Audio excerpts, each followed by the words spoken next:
চলো কালী পুজোর আগের দিন দুপুরবেলা একবার কারখানা থেকে তোমাদের ঘুরিয়ে আনি। এখন ওদের স্নান করা খাওয়ার টাইম সবার, তো চালিগুলো বাইরে রং করে রাখা ছিল শোকানোর জন্য।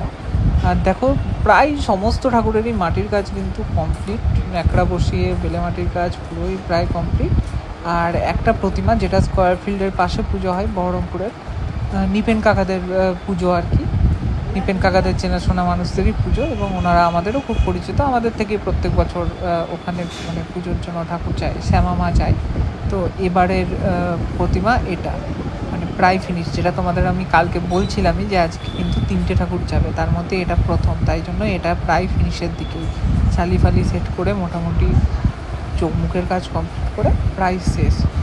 তো এই হচ্ছে মুখের ফিনিশিং লুক। এখনও তোমার ওপরে ধরো টোপর, বাগান, মুকুট এগুলো সবই হবে। আর ভেতরে সাথে দুবরাজপুরে কালীর এত দূর হয়ে আছে।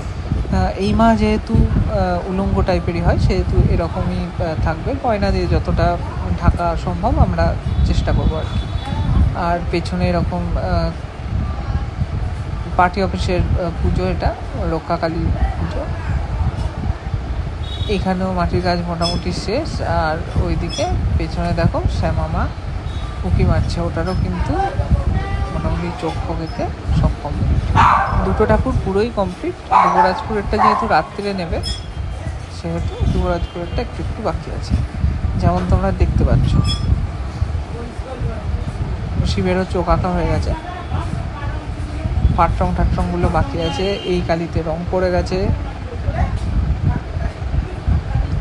যেহেতু দুর্গাপুজোর পর লক্ষ্মী পুজো এবং তারপর কালী পুজোর সময়টা খুবই কম থাকে, সেহেতু এই কালীর কাজে খুব খিচিবিচি হয়, যেরকম দেখাই যাচ্ছে। দেখছো, আমি তোমাদের কন্টিনিউ ভিডিও দিচ্ছি যে কী হারে প্রত্যেকে রাত জায়গা পরিশ্রম করে এক একটা প্রতিমা শেষ করছে। তো এটাই হচ্ছে ব্যাপার। আমিও একটু চাপে রয়েছি। আমার প্রতিমার ভিডিও তোমাদের একসাথে রং করার দেবো। ততক্ষণের জন্য টাটা।